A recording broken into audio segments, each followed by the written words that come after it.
ඔයාලට කියලා දෙන්නේ කොහොමද ඔයාලගේ PC එක හරි laptop එක හරි ටිකක් ස්පීඩ් කරගන්නේ කියලා. ඒකට තියෙන තත්ත්වය අනුව චුට්ටක් ස්පීඩ් කරගන්නේ කියලා තාම මම කියලා දෙන්න යන්නේ. ඉතින් යාළුවනේ වැඩි කතා බහක් නැතුව අපි යමු වීඩියෝ එකට. ඉතින් කලින් ඔයාලා මගේ channel එක subscribe කරලා නැත්නම් දැන්ම subscribe කරන්න කියලා මතක් කරනවා. හරි දැන් අපි යමු වීඩියෝ එකට.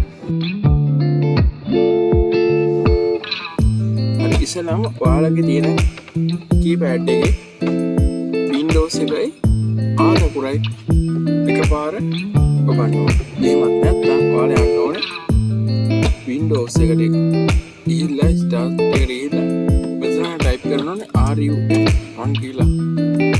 එහෙම ගහලත් එනවා. ඉස්සෙල්ලාම ඔයාලට පේන ඇති මගේ මේ screen එකේ මම ගහනවා temp කියලා. temp කියලා ගහලා okay දෙනවා. okay දුන්නා පස්සේ ඔයාලට පේන ඇති මගේ මේ තියෙන temp file එක. පාට ක්‍රියේට් කරලා දානවා. මොකද මෙන්න මේ නිසා ඔයාලගේ මැෂින් එක ඔය ලැප්ටොප් එක ස්ටාර්ට් වෙන්න පුළුවන්.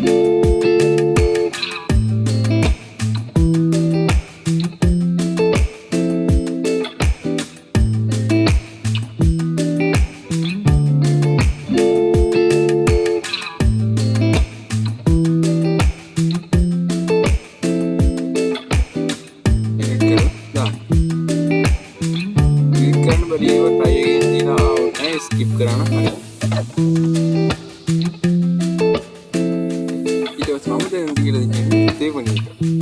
ආයි ඒ වගේම start එකයි R අකුරයි දීලා temp එක වෙනුවට ඔයාලා ගන්න ඕනේ මෙන්න මේක. ඉතින් percentage එකයි ආයි temp කියලා ගන්න ආයි percentage ගන්නවා.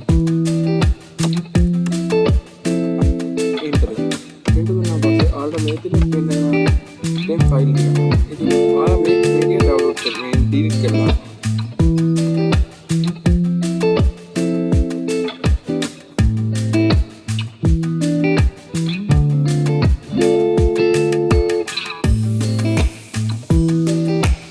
මේ ටික සේරම delete කරලා දාන්න ඕනේ.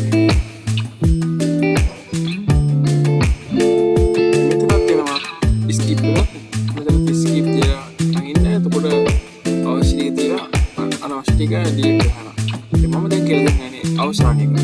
ඒකත් ඔයාලා start එකයි R එකයි දීලා මෙතන ගන්නවා temp R කියලා ගාලා එතන enter දෙන්න. enter දුන්නා පස්සේ චුට්ට වෙලා ගියාන් පස්සේ මෙන්න ඒ වගේ ඉන්ටර්ෆේස් එකක් වඩ බලන්න පුළුවන්. එතන yes දෙන්න.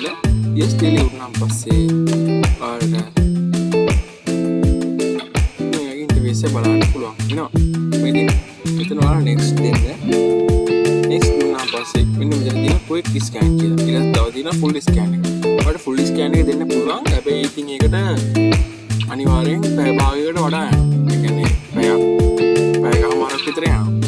ඒක නිසා quick scan එක දෙන්න. ඒකෙන් නම් විනාඩි 15ක් විනාඩි 20ක් වගේ තමයි යන්නේ.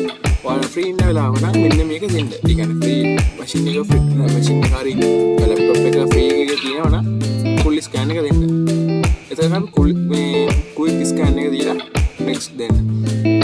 මේකෙන් කරන්නේ ඔයාලගේ ඒකේ files වලට එන මේ errors තියෙනවනේ. ඒ කියන්නේ මේ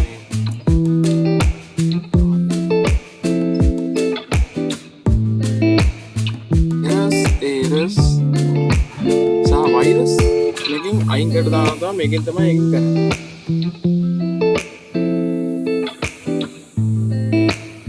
ඒ සෝල්ඩ් මෙන්න මේ වගේ කරනවා. හරි. දැන් ඔන්න අපේ මැෂින් එක හරි ලැප්ටොප් එක හරි ස්කෑන් කරලා ඉවරයි. හරි ඉතින් මෙන්න මේ තුන තමයි මම අද ඔයාලට කියලා දෙන්න යන්නේ. ඒ කියලා දුන්නේ. ඉතින් ඔයාලා දන්නේ නැති දේවල් වෙන්න පුළුවන්. සමහරක් අය දන්න අය වෙන්න පුළුවන්. යාළුවට නෙමෙයි මේ වීඩියෝ එක දන්නේ නැති කට්ටියට තමයි වීඩියෝ එක. ඉතින් මගේ channel එක subscribe කරන්න නැත්නම් subscribe කරන්න. මේ වගේ වීඩියෝස් ඉස්සරහට මම තව කියනවා. ඉතින් මම කියන්නේ මගේ channel එක subscribe කරලා නැත්නම් subscribe කරලා තියාගන්න. අලුත් වීඩියෝ අපි කට්ටිය හැමෝටම ජය.